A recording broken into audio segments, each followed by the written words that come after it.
Magandang araw po sa inyo lahat. Ako po si Banat Bay at eto na nga, pag-uusapan na naman natin ang mga maiinit na issue sa lipunan. Naku po. Grabe ho. Talaga nga namang umiinit pa ang mga eksena ngayon dahil this time si Pangulong Duterte na nagsalita. Naku po. Pag si Pangulong Duterte pa naman nagsalita, talaga naman na nayayanig ang buong politika sa Pilipinas. At eto na nga, meron nun siyang sinabi, malupit at tila nananawagan na sa Armed Forces of the Philippines. As in, Armed Forces. Sinahawa na ako sa mga taga-kamara eh. Yung committee. Alam mo na sa committee? Sino yung ganun? Yung isa naman, ano ba yun? In regards. Tapos, anak ng wewe, oo. Hindi ko talaga alam kung bakit naging mga congressman ito, mga ano na to. Tapos, mga pilingero pang mga abogado. Kaya tuloy na nababaraw ni Marcoleta. Kaya nga naman nagiinit ang ulo ni Marcoleta sa mga to. Anyway, eto na nga po. At ang init-init na ng usapin. Dahil dito sa issue ng, alam naman po natin, noong nakarang mga araw, si Yusek Lopez ay muntik-muntika na. At the same time, wala man lang ginawa ang mga taga-kamara, kahit pa ho, nagbibigay sila ng dahilan. Sa loob-loob ko.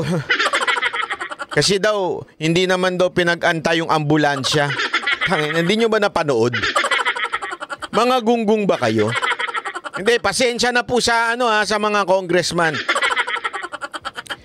Ang mahirap po kasi sa inyo, sarado na isip ninyo. Nagdadahilan pa kayo na kesyo tinatanggap nyo lang basta-basta yung report na hindi naman pinag-antay. Excuse me po, sir, mga ma'am. Naka-live po ako dyan. Yan ang pagkakamali nyo. Actually, nung dumating ako, matagal na nag-aantay yung ambulansya. Pero nung pagdating ko, aba, ang tagal pa bago uli papasukin. Hindi pa nga pinapapasok eh. Nandyan lang sa labas, nag-aabang, ayaw papasukin. Tapos kesyo yung pala inaantay lang yung approval ng kanilang boss. Di ba? So ibig sabihin, talagang hinayaan ninyo na may mangyari doon sa tao para pag-antayin. Tapos eto na nga, sasabihin ninyo ngayon sa araw na ito na dito sa kamera na kesyo, hindi naman namin pinagantay. Lahat kayo naging defensive na mga... Ayoko na lang sabihin talaga eh. Pero naku, nakakapunyeta talaga eh. Anyway, eto na, nagalit na rin si Pangulong Duterte. Pakinggan ninyo kasi napakamalaman ng kanya sinasabi, lalong-lalo na sa bandang uli. Pag hindi kayo nakinig, naku po, ang laki ng mamimiss ninyo. Dahil hanggang sa dulo, talaga nga namang ang lupit na mga binitawan ni Pangulong Duterte. Okay? O, panoorin po natin ha. Pasok!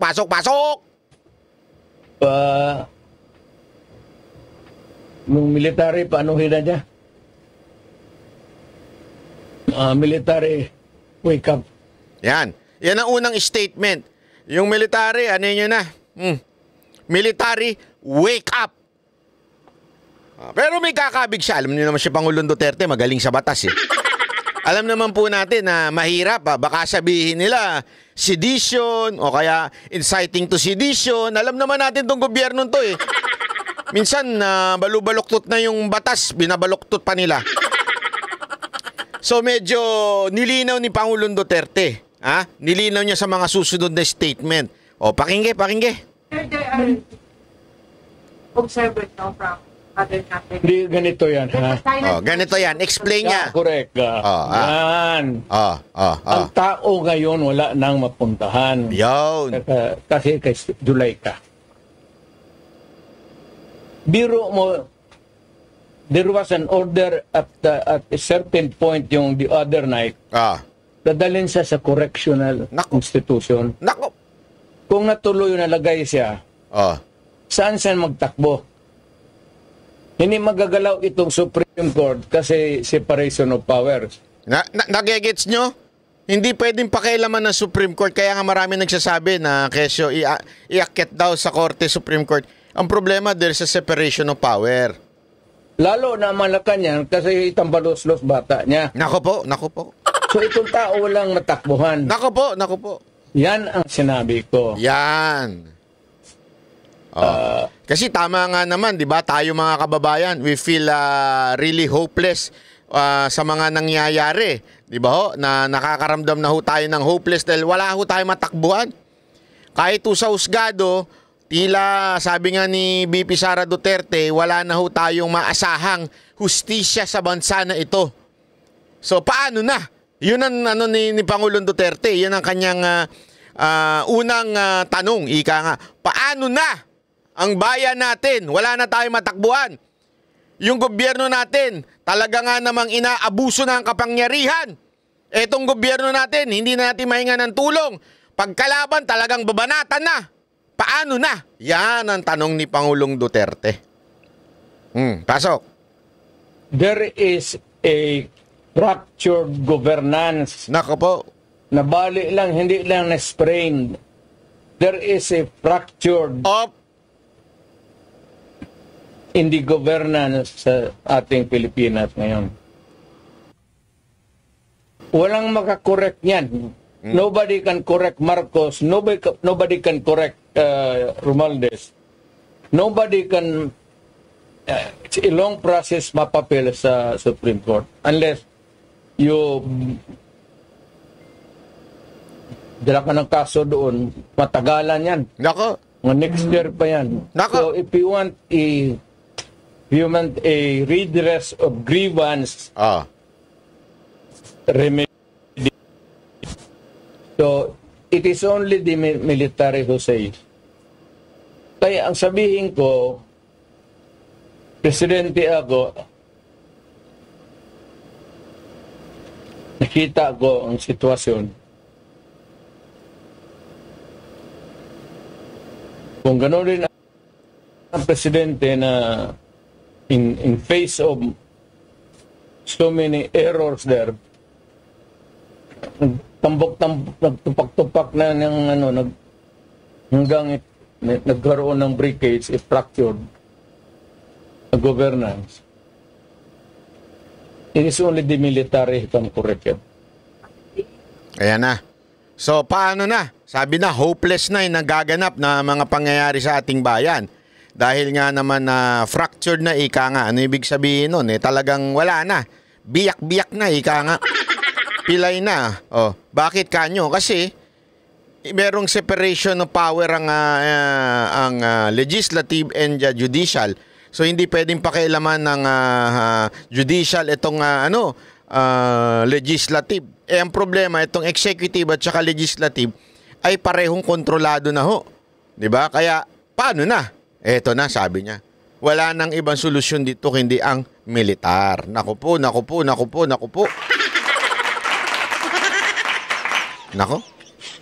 Sigurado ako bukas na bukas ang mamaya mga balita tungkol diyan sa statement, 'di ba? Military junta. No. Sinabi ko sa lahat yan, magtanong ka ng sundalo niya, ano mga opisyal dyan. Sinabi na magpunta ka. Meron kasing mga humihirit. So, ibig nyo ba sabihin, kailangan na magkudita. Paulit-ulit, sinasabi ni Pangulong Duterte dito, ayaw niya. Sinabi ko lang, it is only the military who can correct it. Now, to answer your question, ibig ko sabihin ang military, it's an option sa military. One, they just can sit there sa upuan nila doon sa cell. Sila na we are not anymore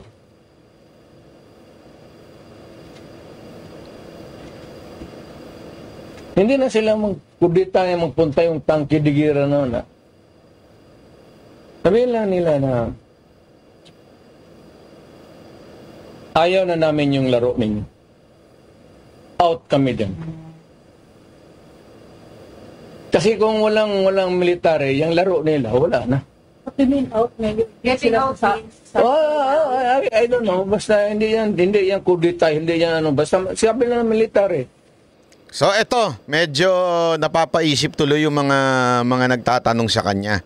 So what do you mean out na? Nag-iingat ko kasi kung papansin ninyo, nagpo-post po si PRRD. Nag-iingat siya sa salitang gagamitin niya. Dahil pwede siyang kasuhan ng sedition. Alam mo naman, ang sedition ay non-bailable. So, delikado ho talaga yung mga message niya. Pero, halatang-halatang meron siyang pinararating sa AFP. Ang sinasabi lang niya dito, we already have a problem.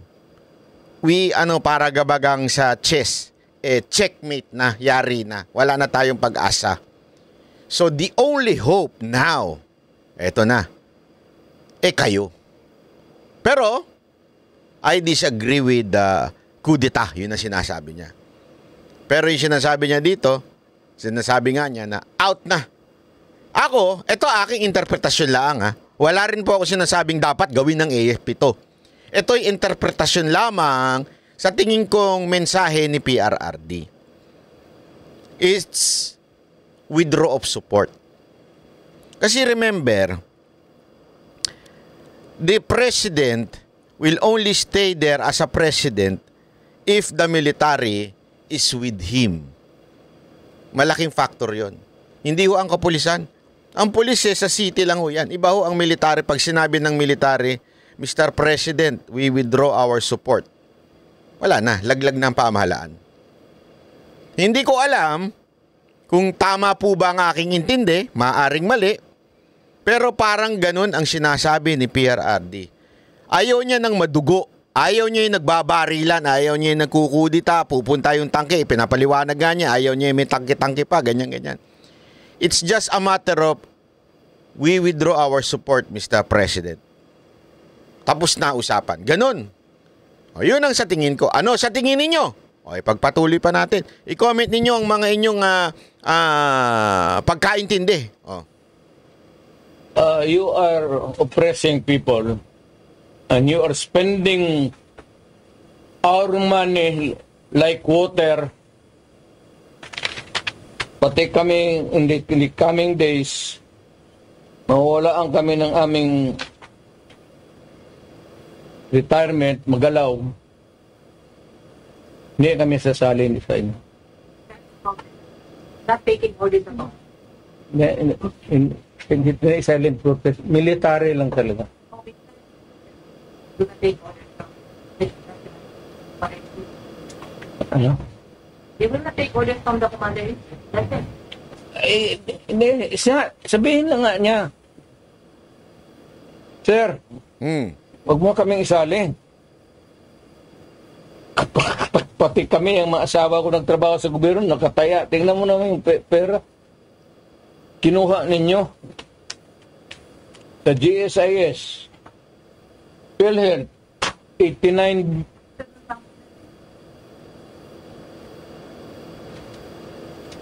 Pinagbili nila, saan itong pera? 25 tons of gold reserves natin sold amounting to 129 billion.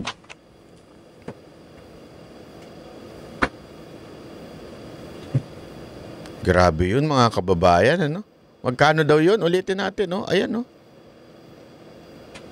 129 billion. Yan yung nawawala, yung 2 tons of gold reserve. Naku, grabe, grabe.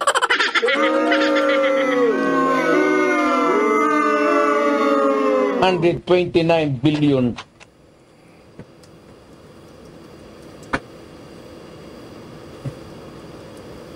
At least sa Congress, kung may resolution, tapos i-bill that would correspond with it, there's an explanation of how the money is going to be spent. Pero ito, paano ito ngayon? Sila na nakaalam nito. Yung Maharlika, sila na nakaalam nito. Walang participation ng people dyan pati ito. So, ganitong 25 tons. So, alam ba ng military yan? Hindi sabihin nila, kung wala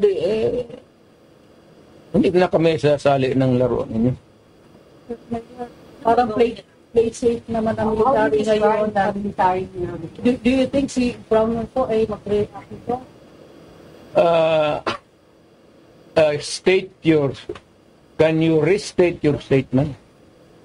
Can you expect that the honor will When ito, pag nilabas din ito, your question must also correspondingly appear. Importante yan. So, guard. Kasi may statement siya, dapat dapat stay put lang yung military.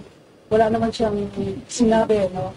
In fact, si Inday nga nagsabi na tulog-tulugan yung chief of staff.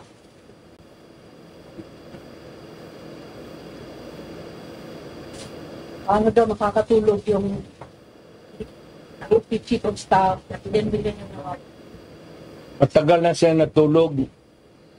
Alam niya yung commander-in-chief niya nagdudruga. Naku po, patay tayo dyan. Noon pa yan, alam na ng lahat. Naku po. Baka siya lang ang hindi. Naku. Ang mga pulis. Kaming taga Davao, alam namin si Lagdameo nagdudruga. Naku po, patay kang bata ka. Kasi kasama namin siya palagi dito sa diyan kay... Sandali. Bago tayo pumunta dyan sa nagdudruga na yan, ha? Sandali. Pakita lang natin ito. Ito po yung sinasabi ni Pangulong Duterte. Ayan, 2024. Ang pinakamataas. Nearly 25 tons of gold sold. Ayan, pinakamataas na nagbenta tayo, Pilipinas. Ayan,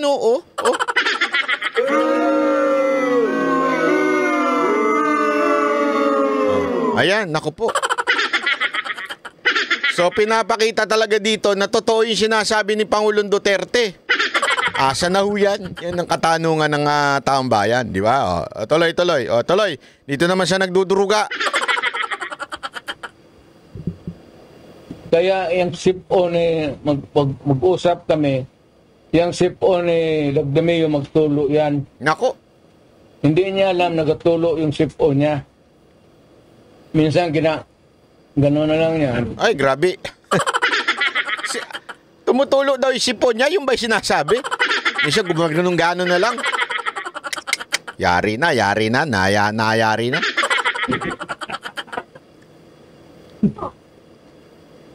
Alam ni Marcos na si Lagdameo durugista. Alam ni Lagdameo na durugista. Magkasama yan sila sa hit-hitan. So, another appropriate question would be yung ito with sincerity. Ayan na. Kayo bang mga military pati police? Nako. Would you still continue to support a drug addict? Nako, patay ka! Alam ninyo kung pero tanungin mo lang yung Presidential Security Command. Puro military man yan. You did not go far. Yung mga tao ninyo sa military. Hanggang kailan kayo magsuporta ng drug addict sa Presidente? Simpleng-simple ng banat ni Pangulong Duterte. Hindi niya sinasabi na kayong AFP dapat kayong kumilos na, kayo ay dapat may gawin na. Pero hanggang kailan kayo magsisilbi sa addict na presidente? Yan ang tanong ni PRRD. Ang linaw ho. Hanggang kailan? Sabi pa nga niya, kung sa tingin ninyo hindi totoo itong sinasabi ko, bakit hindi ninyo tanungin yung mga presidential di ba, guards, which is alam natin sa military din yun. Alam ni Pangulong Duterte, syempre binantayan diyan siya ng mga PSG, di ba? Bakit hindi nyo tanungin sila? Siguradong may nakikita sila at may alam sila na nangyayari sa loob ng Malacanang. Kayo nakakaalam. Ang tanong, hanggang kailan kayo magpapaalila o susunod sa presidente na adik? According sa sinabi ni Pangulong Duterte, ha? Hindi po ako nagsabi niyan. Si Pangulong Duterte. Nililinaw ko lang. Ha? Hanggang kailan kayo? Yan ang tanong ni Pangulong Duterte kay Browner. Hanggang kailan ka daw magsisilbi sa presidenteng adik? Yan ang tanong ni Pangulong Duterte sa'yo. Particular, ikaw ang pinuno ng AFP. Hanggang kailan? Sabi naman niya, kung desisyon ninyo, wala namang problema. Sige. Kung desisyon nyo 4 more years, wala namang problema, sabi ni Duterte. Okay lang. Sabihin mo sa amin, kasi nagpapatulong kami to get the answers.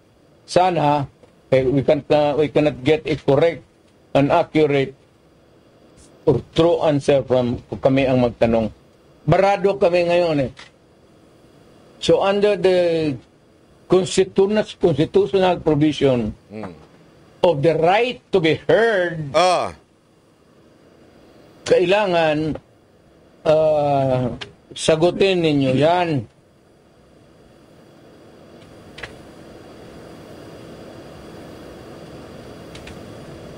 Would it help if one The right to be heard, the right to be informed. Importante yan. Constitutional provision yan. Mr. General sa military. And the right of the people to seek redress of grievance.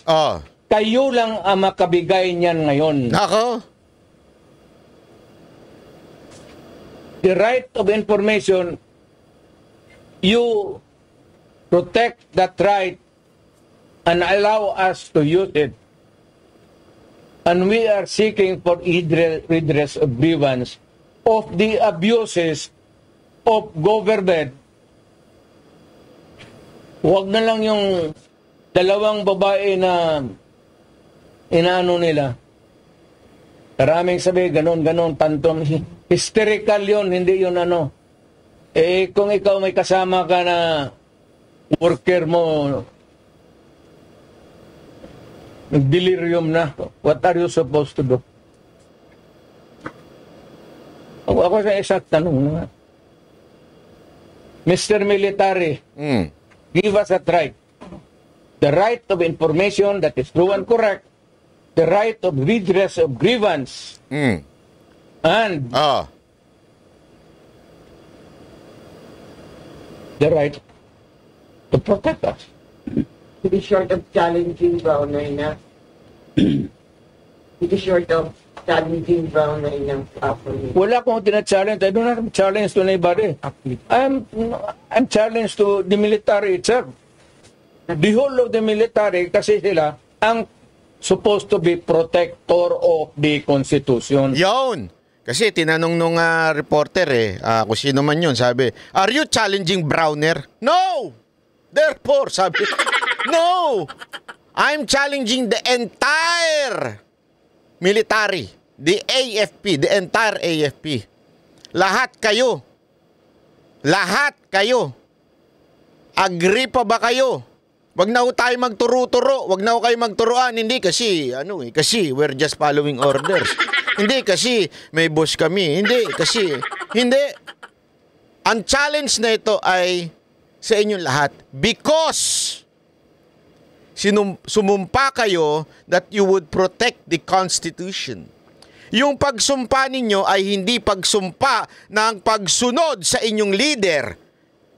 Ang pagsumpa ninyo ay pagsumpa ng pagprotekta sa konstitusyon. Yun ang sinasabi ni Pangulong Duterte. Bakit kanyo?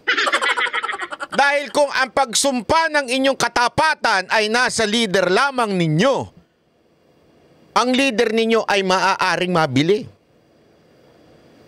Wala akong pinapatukuyan kung sinong leader Whether your battalion commander, whether your superior or immediate superior, maaaring mabili yan. Pero ikaw bilang sundalo, ikaw ba ay nanumpa na poproteksyonan mo ang iyong supreme leader o di kaya ang iyong commander, battalion commander, ang inyong chief of staff? Ano ho ba ang pinagsumpaan ninyo? You have an oath to protect the Constitution. If your leader is no longer functioning and protecting the Constitution, sabi nga ni Pangulong Duterte, wake up. Little Susie, wake up. Pag halataan yung edad, no? Hindi, totoo naman eh. Di ba, yan yung sinasabi ni Pangulong Duterte. It's time to wake up. Oh, ayan, tuloy. Galit ka? Hindi. Nagpapaliwanag lang. Now tell me, kung protekto sila ng Constitution, Ayun. are they willing to still protect the president who is a drug addict for another 4 years? At kung sabihin mo hindi nila alam, address, sabihin ko, wag tayo magbulahan. Alam ninyo yan noon. Alam ninyo ngayon yan. Nako. Sabihin lang ninyo, kaya kung gano'n na lang, sabihin ko sa lahat ng mga bata dito sa Pilipinas, guys, follow the president. Start smoking marijuana and graduate sa Cebu. Yung presidente, gano'n. The best example is gano'n. But people are looking after you as a party. Oh, yung And then people looking at me because that president is silent. Kita mo ulit siyang ginawa. Ayun. Kasi alam mo, ano napansin ko dito yung mga, mukhang mga Duterte supporter yung ibang nagtatanong dito. Kasi lagi nilang pinipilit si Pangulong Duterte na manawagan. Kaya kasi sinasabi niya na people are looking up to you. Sabi ni Pangulong Duterte, people are looking up to me because tahimik ang presidente. Actually, dapat talaga magsalita ang Pangulong Marcos at kausapin niya ang mga nanggigipit kay VP Sara Duterte. Alam mo, Mr. President, this is a sincere panawagan sa iyo. Ang mga Duterte, never, even VP Sara Duterte, never nanawagan ng resign. Maybe si Baste. Pero si Pangulong Duterte at saka si VP Sara Duterte, lagi niya sinasabi nga, kahit si Pangulong Duterte, pag tinatanong mo na, gusto niya matapos ang termino mo. Kaya lang, meron lang talagang who does not pay, sabi nga, di ba? May who does talaga na may ambisyon na maging susunod na Pangulo. Kaya, eto, kung ano-ano ginagawa nitong pinsan mo. Na nagkakagulo na ang bayan dahil sa mga galaw ng pinsan mo. It's time for you to talk. If you do not want to talk, sabi nga ni Pangulong Duterte, nagkukuntsabahan na, wala na tayong malapitan. Kaya nga, ang gusto niya, lapitan na at kausapin na ang mga sundalo at ito ang sabihin sa kanila. Ayan. But at first stage pa ng laalitan, sandali. Hindi naman dumaan estudyante yan eh. Yan si Sulaika,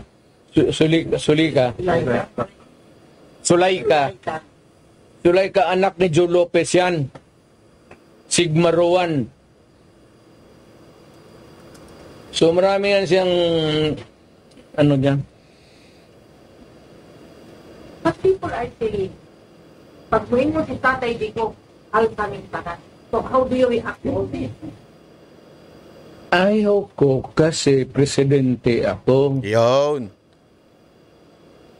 Once upon a time, I was president. Kasi may nag-i-insist sa kanya na manawagan ka na ng revolusyon o pag-aaklas ng, I think, ng military. Yan yung lagi sinasabi ni Pangulong Duterte. Kaya nga, yan din po yung huling speech ko dito sa veterans. Lagi ko po sinasabi, paalala sa mga kababayan natin. Yes, mainit na ulo natin. Yes, we feel hopeless. But again, tulad na sinabi ng ating Pangulong Duterte, gawin natin tong tama. Why? It is because, one, magiging basihan ng mga susunod na henerasyon. Kung tayo ay magiging war freak, o if we will, parang lalaban tayo tulad ng kasamaan na ginagawa nila at gagamitan natin ng kasamaan, delikado po yun. Magiging precedents na po yan ng mga susunod na henerasyon na hindi maganda para sa ating kasaysayan at lalong-lalo na sa mga susunod na mga leaders, 'di ba? Kaya nga sinasabi niya, naging presidente kasi ako. Kaya hindi ako mananawagan ng kudeta, rebellion o whatsoever. But I will talk, sabi niya diyan sa bandang dulo. I will talk to the military and tell them what is happening right now. At sila na po ang bahalang magdesisyon. If they think they're still serving the Constitution, wala tayong magawa. Pero if they think it's time, sabi nga ni Pangulong Duterte dyan, mamaya ang sagot niya nandyan. Panoorin niyo muna. Now, I could just imagine what will happen to my country if things go awry. Ganyan na. So, hindi manggaling sa akin. Sorry. Kung ang tao na mayor ang pupunta at mag-alsa, So, I will take my cue from the military. Ayun. Kung sabihan nila na they will take this step, I will support it. Sige, Mayor. Samahan mo kami, magpunta tayo doon sa tignan nating record. We will ask. Tapos ganun. I will follow. As the former president, do you see the repeat of history? No.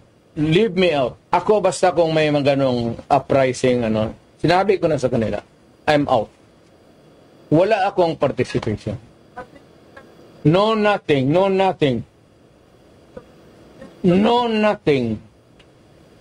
just airing out. Ang linaw ho na sinasabi niya dito. Kasi alam natin, gagamitin na naman to. Gagawin na naman rason kasi aarestuhin na nga si VP Sara Duterte. Baka pati to arestuhin pa. Yung nag-iingat na si Pangulong Duterte. Wala akong gagawin, labas siya. Wala siyang aanuhin, labas siya. Ang kanya lang gagawin, which is the one that is protected under our Constitution, which is the Article 3 Bill of Rights, yung freedom of speech. Freedom to say our grievances, ika nga. To say our disagreement with the government. Yan ang ibig dyan sabihin dyan. But he will not lead any revolution, any kudeta. Sabi nga niya, he will just follow what would be the decision of the military. Hindi siya ang mangunguna. Linilinaw niya na ho dyan, ha? Hindi ho siya ang mangunguna. Yan, tuloy. Mayor,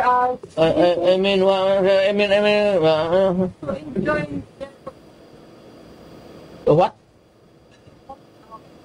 from supporting what you said was the role of the president, are you not going to enjoin them to opt out? Civilian na ako. I have no authority to order them to Order, but and I am not enjoining them. I am not telling them anything. Ito lang ang tanong ko sa military. Hanggang kailan kayo magsuporta ng drug addict? Nako, patay. Yes, about 4 years. Ngayon magsabi, yes sir, we are a loyalist bunch of man. Sabihin ko sa Pilipino, sa Davao, sabi nitong mga military natin, okay daw.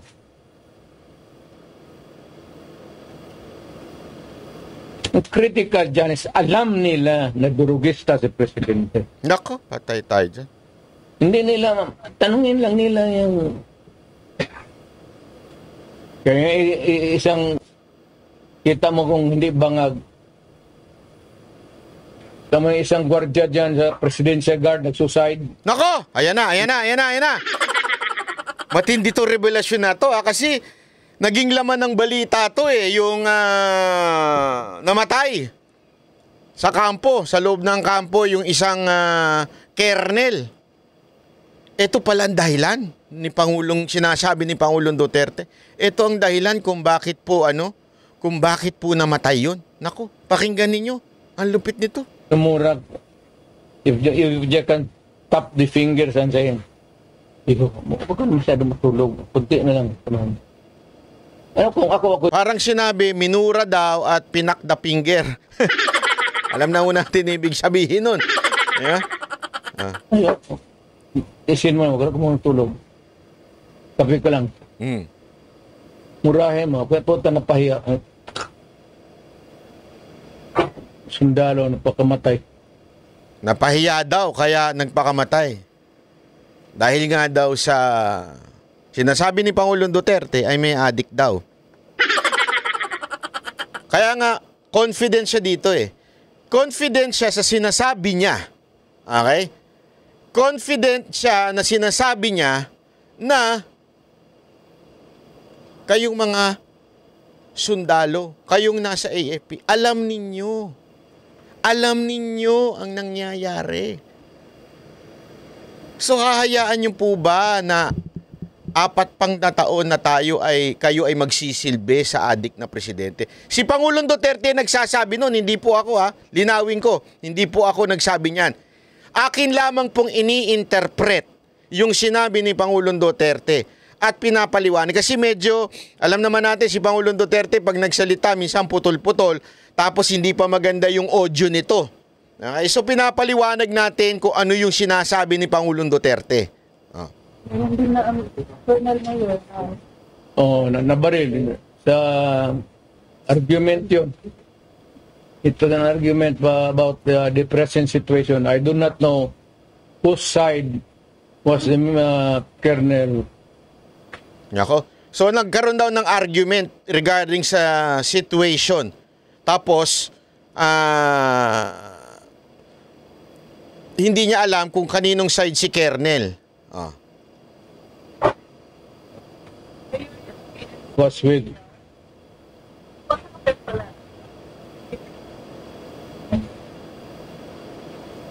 Colonel, hindi mo nagsuicide yun. Yung PC nagsuicide yun. Minura niya ni Mrs. Marcos. Yan. Ni minura daw. Kasi actually, meron ditong part na hindi ko alam kung ang tinanong nung ito ba yung recently na namatay sa loob ng kampo? Parang ang sagot niya iba. Parang sagot, hindi ako sure. Pero ang sinasabi niya dito, meron isang nag-suicide. It is because minura daw ni Lisa Marcos. Yun ang malinaw. Okay? Yun ang malinaw. Nakipag-argue daw kay Lisa Marcos, kaya nagpakamatay itong opisyal na binanggit niya na Colonel. Okay? Hindi lang niya binanggit kung sino yung Colonel na yun. Kailan yan? Ngayon. Bago lang.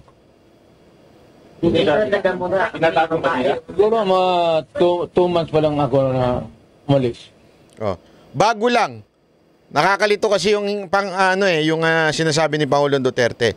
Bago lang. Hindi ko alam kung ang ibig niyan kasi tandaan natin si Pangulong Duterte hindi ganun kagaling sa Tagalog. Pero hindi ko alam kung ang sinasabi ni Pangulong Duterte ay bagong nangyari o nung bagong lang ni Presidente Marcos. Kasi ang sabi niya dito, 2 months lang bago ako umalis.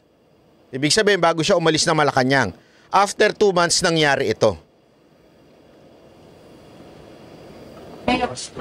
Ngayon, may dito pa-ask daw, paano mag-react si Browner kasi ang sister ni Browner ay na-appoint ng Court of Appeals.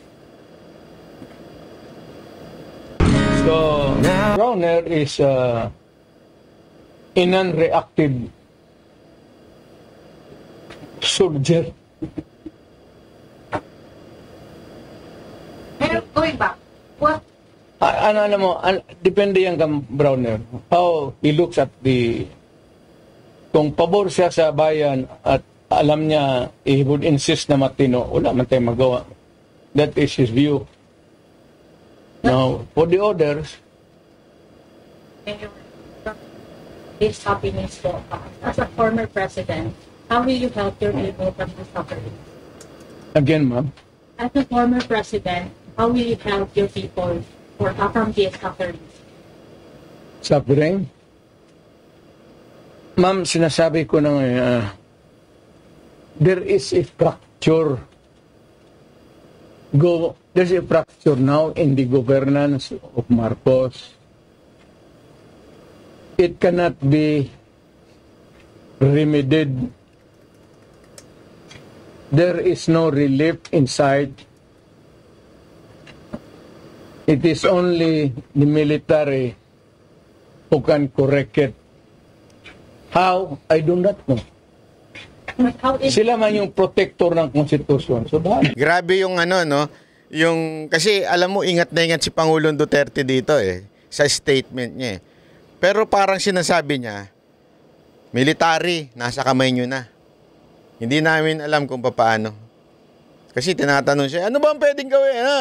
Mga ganyan mga nagtatanong sa kanya. Hindi natin alam. Basta, military, nasa kamay nyo na yan. Kayo nang bahala dyan. Kaya nga, yun yung way of convincing ni Pangulong Duterte by telling nawawala yung pera, yung gold reserve, yung PhilHealth, paulit-ulit niya sinasabi yan Tapos yung gusto nyo ba, tuloy-tuloy na magsilbi sa adik na presidente? O, alam nyo yan, kaya niya sinight pa itong nagpakamatay dahil inalipusta, di umano, allegedly, ni First Lady. So pinapaliwanag ni Pangulong Duterte. Ngayon, wala siyang sinasabi dito sa mga military kung anong gagawin.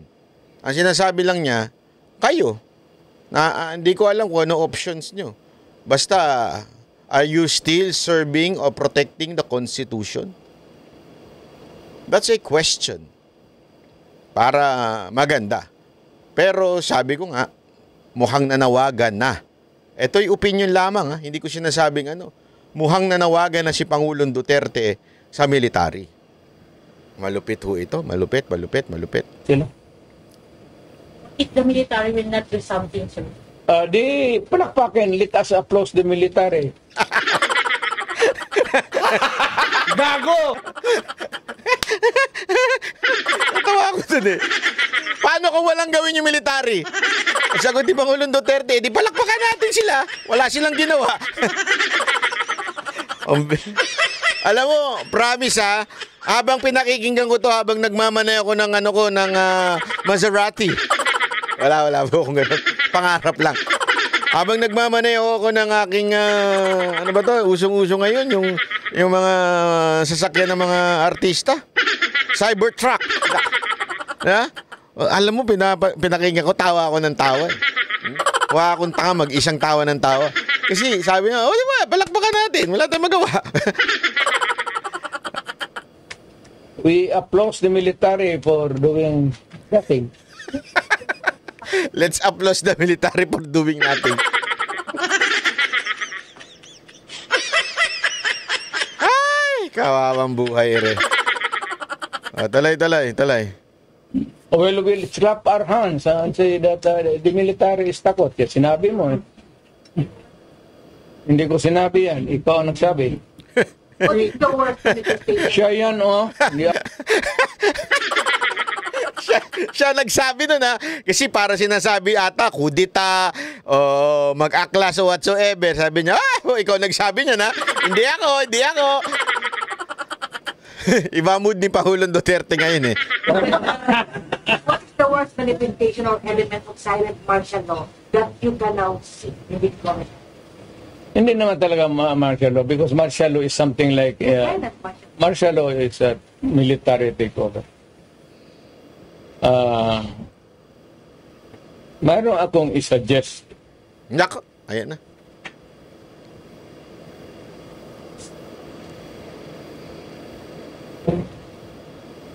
Itong capture na ito, mabigat to.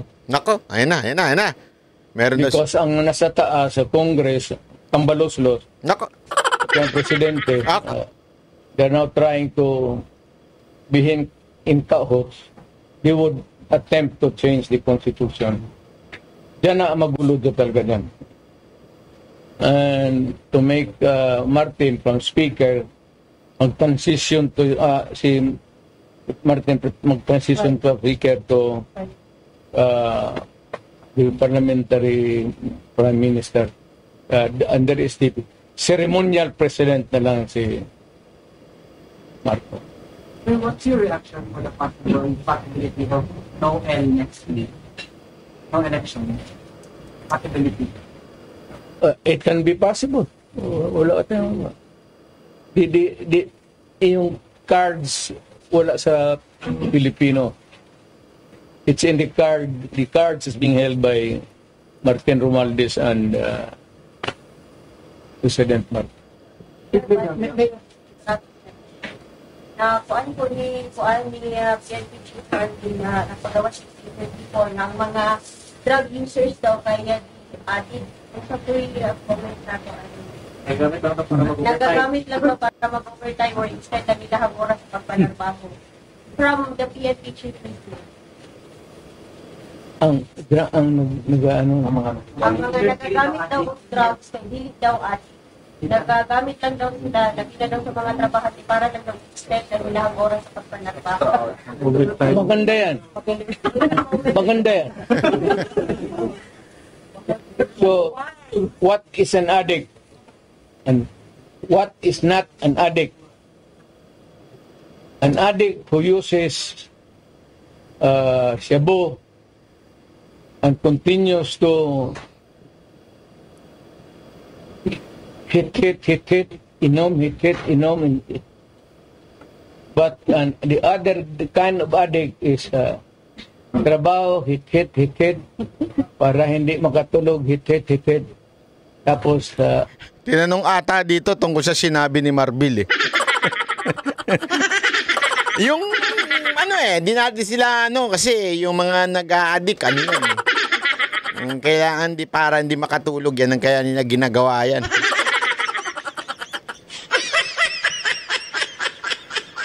Alam mo, may nagsabi sa akin, mabait pa naman daw sa tropa itong si Marbil. Pero meron lang talagang ibang pananaw sa buhay. Sabit-sabit, alam mo? Hindi, sabi nga, 'di ba? Sabi nga ni Vice President Sara Duterte, ang sagot daw ni Marbil may boss daw siya. Tama. Hindi ko ata kay Vice President narinig 'yun. Para narinig ko sa ibang opisyal 'yun.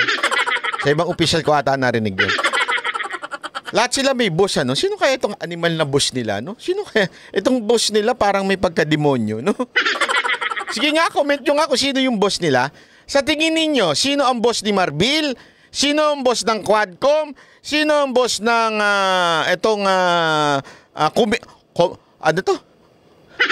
committee. Ano yun ka? Committee. Yan ang committee ni Chihuahua. Sino ba ang boss nila? Comment nyo nga dyan. the end of the day, siya ang kakainin na makinarya niya. Kasi sabog na siya. Siya na yung papasok doon sa oil mill o sa corn. But may would it help if Sana daw papasok sa windmill.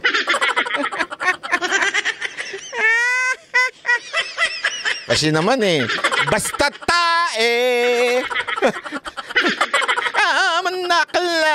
Alam mo, pinahamak tayo yung lintik na kanta na yan. Hindi, kayo lang pala. Hindi pala ako bumoto dyan. Basta tae. Palit-palitan ba kayo ng electric pan? Ayaw. Nagkaloko-loko tuloy tayo. Talay. person there like si Martin Romualdez would give up on his dream of becoming president in 2028? Wala na. I don't think so. Wala nang pag-asa. Wala nang ngayon, mayroon akong suggestion sa military. Pero hindi ko muna bitawan dito. Nako. After I shall have talked Nako. to the military, pupunta man ako ng Maynila. Nako, pupunta na Maynila. I'll be frank with them. Ilagtan ko yung baraha. Pareho rin dito, pero much more. Dalhin ko yung mga tao na ganito ang nangyari sa pera natin. Pati itong gold reserve natin. Ilan na ba ang Dollar, piso nga. 59.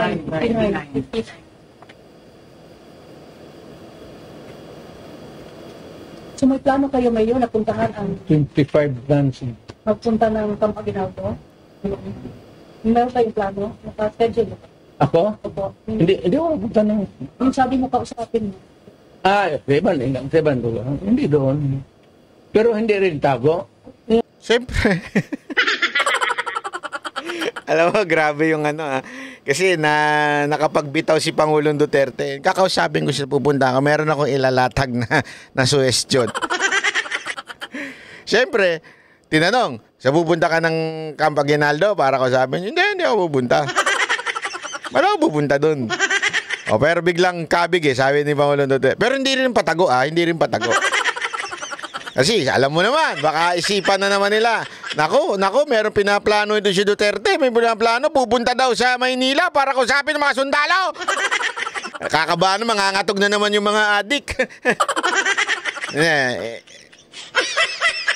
Sandali nililinaw ko. Pag sinabi kong adik, yung mga galit kay Pangulong Duterte. Yung mga adik sa karsada, yung mga tatokhang. Wala akong pinatutukuyan linawin natin Baka mamaya, aninin naman ako.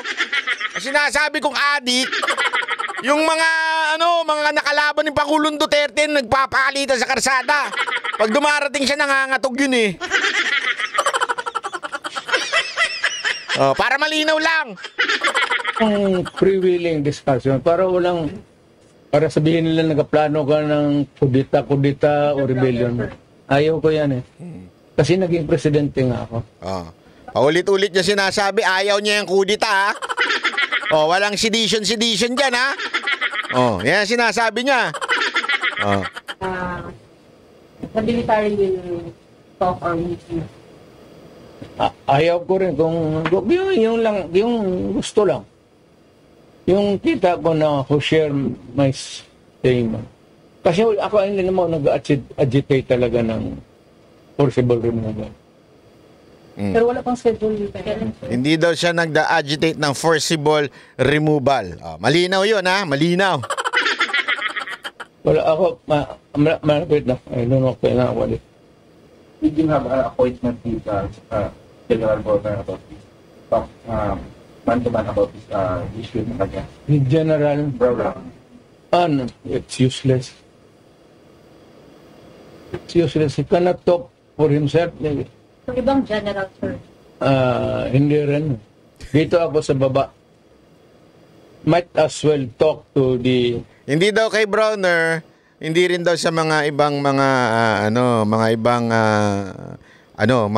kababayan na general. Ako hindi daw doon sa baba daw. Lieutenant Colonels. Lieutenant Colonels, and Major and down.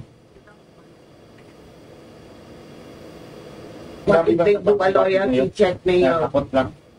Sa mga mababang posisyon. Marami mang nagpapahiwatig din. Pero takot lang sila bilang singit. You know, to the military, of course, there is the military discipline. But if you can talk, if it is really to the interest of the country, why should you not? Mayor, And they report to loyalty check, Mayor. Again? Among themselves, they're going to do loyalty check. The military. It's not my business to have a loyalty check. It is for the military itself to check sa kanila if they are still loyal to the Constitution. Naku, ang bigat nun. Mga sir, ang ganda no sinabi ni Pangulong Duterte. Tinatanong kasi kung maglo-loyalty check pa si Pangulong Duterte sa mga military, kung sino ba ang loyal sa kanya. Sabi niya, it is not my job to have a loyalty check sa military. What I'm going to ask is, are they still loyal to the Constitution? Yung palakpakan, panalo yun, sir. Panalo. Yan talaga yung malupit Yan yung gusto ko kay Pangulong Duterte. The best yung sagot ni Pangulong Duterte na yan. Mga militar, mga AFP, yan ang tanong ni Pangulong Duterte sa inyo. Are you still loyal to the Constitution or are you loyal to Romualdez? Gago! Kayo ba ay tuta ni Romualdez? O kayo ay naninilbihan pa rin sa ating konstitusyon? Naku po, patay tayo dyan. Naku, tuloy. Ano yung protector of the Constitution? That's a very... What does it mean to them? And what does it mean to tayong mga tao? Hindi ba mahirap on your part, Mayor? Like, nung panahon ni, ng diktador noon, madali kasi everybody was in Manila. Right now, yung Duterte sa base in Davao, di ba mahirap to mobilize? Hindi sila maniwala. Ako may pera ako. But why would I waste my money going there? Wala naman akong kita. Ang ginagamit kong pagkain ngayon, yung retirement ko, malaki nga. Pero I am now 80. Kung mag-abot ako ng 90, saan ako kuha ng pera? You think that retirement can sustain medisina pati lifestyle ko? Ano lifestyle mo, Mayor? Iyot. May mga bastos din kasi magtanong, no? Alam mo, tandaan niyo ganyan ang mga actually pareho sila ni VP Sara Duterte. Pag si Pangulong Duterte seryoso tanong mo, seryoso 'yan sumagot. Pero kung medyo may pagkabastos ka o kaya pabalagbag o kaya minsan naman pabiro yung tanong mo, talagang babastusin ka din. O kaya naman bibiruin ka din, di ba? Kaya tulad niyan, sabi niya yung lifestyle daw niya, tapos biglang hihirit na, ano yung lifestyle mo, Mayor? Iyot. Gago! Kasi tanong kayo ng tanong na may pagkagago rin eh. Even your fracture, but you are part of the whole. What is it? Yung pagganon. Iyot. So, ano yung ibig na? Even the fracture, but you're still part of the whole. What is it? Wala na. Yan na yun. So mga kababayan, ayan na po ang sinabi ni Pangulong Duterte. Ang linaw po ng sinabi niya, mga kababayan.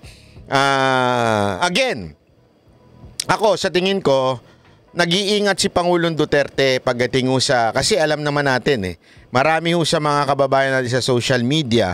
Kita nyo naman, alam nyo, nung nag-live si Pangulong Duterte, grabe yung views sa TikTok, ha? Grabe yung views, nagulat ako. Hindi ko akalain na ganun kadaming mga Pilipino ang manunood sa kanya. Tapos, sandali. Chinek ko yan ilang milyon na po yung nag-likes nung panahon na nagla-live si Pangulong 7 million. Saan ka nakakita ng likes na 7 million? Nung nagla-live siya sa TikTok. Ha? Ay grabe sabi ko nga, wala. Nagising na. Sa tingin ko ang taong bayan nagising na. Dahil sa ginagawa nilang katarantaduhan kay VP Sara Duterte at sa kanyang mga tauhan. Ang question na lang dito, mga kababayan, wala na stalemate, ika nga. Wala na tayong magawa. Wala na talaga. Wala na. Kaya nga ang dito, nasa kamay na ito ng military. Yun ang sinasabi ni Pangulong Duterte dito. Wala na. Inaalipusta na si VP Sara Duterte. Binabastos na si VP Sara Duterte. Ina-undermine na si VP Sara Duterte. Ikukulong na si VP Sara Duterte. Lahat na gagawin kay VP Sara Duterte. Wala na tayong pag-asa. Ang tanong na lang daw ni Pangulong Duterte sa AFP, tanong ito ni Pangulong Duterte, anong gagawin ninyo? Kayo ba ay mananatiling magsilbi sa adik na presidente? Yan ang tanong ni Pangulong Duterte. Tanong ni Pangulong Duterte yan. O kayo ay magiging tapat sa konstitusyon? Yan ang hamon at tanong ni Pangulong Duterte.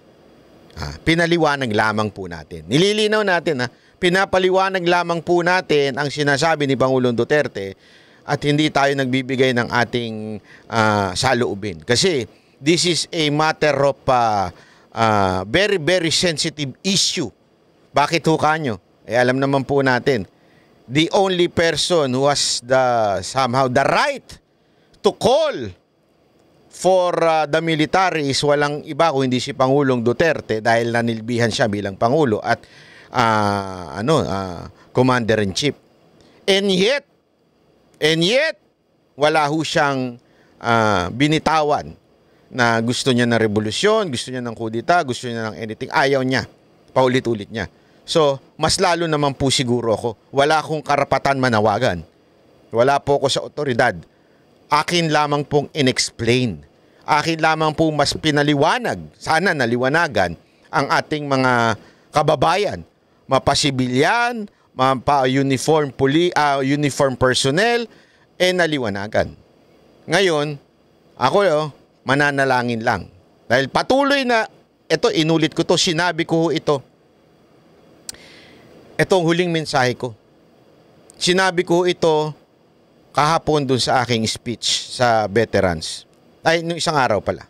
Sabi ko, more than the people power na hinahangad natin, mas hangarin natin ang God's power. Let's cry out to the Lord and ask for justice. Kasi nagawa na ho natin lahat. Na ho natin ang lahat. Tila wala na talaga tayong pag-asa. Kahit naalala ko ito. Ito, pakinggan lang ho natin. Ako hindi ako nagbabanal-banalan dito. Pero pakinggan nyo lang sasabihin ko. Marami ho sa atin nag-antay kay BP Sara Duterte na magsalita na siya. Manguna siya sa pakikipaglaban sa kamalian o sa korupsyon o di kaya labanan ang mga hindi tamang nangyayari sa gobyerno. Naalala niyo yun? Marami sa atin, bakit di kaya siya nagsasalita? Bakit kaya hindi siya pumupunta na maiso? Bakit kaya ganyan? Bakit kaya? Eto na, nagsalita na siya. Eto na, lumabas na ang mga hiniintay nating salita sa kanya. Ano nangyayari? Tanong. Magpakatotoo tayo mga kababayan. Marami sa inyo nagsasabi, protect the Vice President. Marami sa atin nagsasabing, hindi kami papayag. Pag si Vice President ang diniriado, lalaban kami. Ang tanong, nasaan ho ba yung mga nagsisisigaw sa social media? Wala akong sinasabing sinisisi ko kayo. Hindi yun ang sinasabi ko dito. Kaya lang, because of circumstances that you cannot, alam niyo yun, you cannot deny, or you cannot, na maiwasan, kailangan nyo dyan sa bansa na kung saan kayo nagtatrabaho. Di naman kayo pwede basta-basta umuwi. At yung iba naman, hindi rin po pwedeng umalis sa kanilang mga opisina, paaralan, o di kaya sa bahay para makipagpumunta sa veterans, mag-rally. Hindi ko kayo sinisisi sa ganun. Pero, ang sinasabi ko lang, human power, people power, ay meron pong hangganan. Eto na, naabot na natin yung hangganan. Lumaban na ang ating Vice Presidente. And yet, tila imposible. Kinakawawa palalo. Tila hindi kaya. Now we are all waiting for the uniform personnel to do something. Again, I'm not saying and I'm not encouraging in any way na magrebelde sila. I don't like that. Because again, I will always ididiin ko ito na naniniwala ako sa Romans 13 verse 1. Basahin nyo na lang. Kaya nga ako, more than the people power that people are asking now, ako, it's God's power. Yun ang paulit-ulit ko sinasabi. Let's do it God's way. Ano ho yung God's way? Pag binato ka ng tinapay, batuhin mo ng monay. Ay, mali. Yung matigas. Hindi. Pag binato ka, pakainin mo. Pag sinampal ka sa kaliwa, bigay mo kanan mo. Anong ibig sabihin nun ito? Ito ay malalim na mga salita ng ating Panginoon. Ibig mong sabihin, huwag mong daanin sa kasamaan. Pay evil with good. Don't pay evil or do not repay evil with evil. Pay it with good. Why? Because God is watching us. Yan ang natin. Wag lamang po natin sa isaulo o bigkasin na tayo ay Christian country. Isa puso po natin to. Higit sa lahat, isa buhay po natin. Meron tayong Diyos na nakakita kung anong tunay na nangyayari sa bayan natin. At siya po ang may hawak ng buhay ng tao. Our problem, maliit lang yan. Kukumpara mo sa Almighty God. Kaya nga sabi ko sa inyo the power of prayer is important. Let's cry out to the Lord. Lord, bakit ganito nangyayari sa bayan namin? Lord, dinanakaw na lahat ng pera. Wala na kaming kakampi. Kayo na lang ang aming matatawagan. Lumalaban na ang aming mga leader and yet inaapi sila. Pero isang ganun mo lang ng hininga ni tapos ang laban. Hindi, ako seryoso Wala akong biro. Tandaan ninyo ang buhay natin, ng bawat isa sa atin, nakasalalay sa Panginoon. Di ba? Paano nabuhay si Adan? Ano lang siya dust na binuo, finorm. Buhay ba? Hindi. Until huminga ang Panginoon sa nostril niya. Hiningahan niya si Adan. Kaya nabuhay ito. Ano ibig sabihin nun? Tanggalin ng Panginoon ang hininga ng isang tao, patay ang tao. Hindi ko sinasabing gusto ko may mamatay na tao, What am I saying? Hawak ng Panginoon. God is the King of all kings. Ibig sabihin lang mga kababayan, kung ilalagay natin sa lingwahe natin ngayon, God is the President of all president. God is the Speaker of all the speaker. So, yun ang aking malinaw lang na mensahe dito.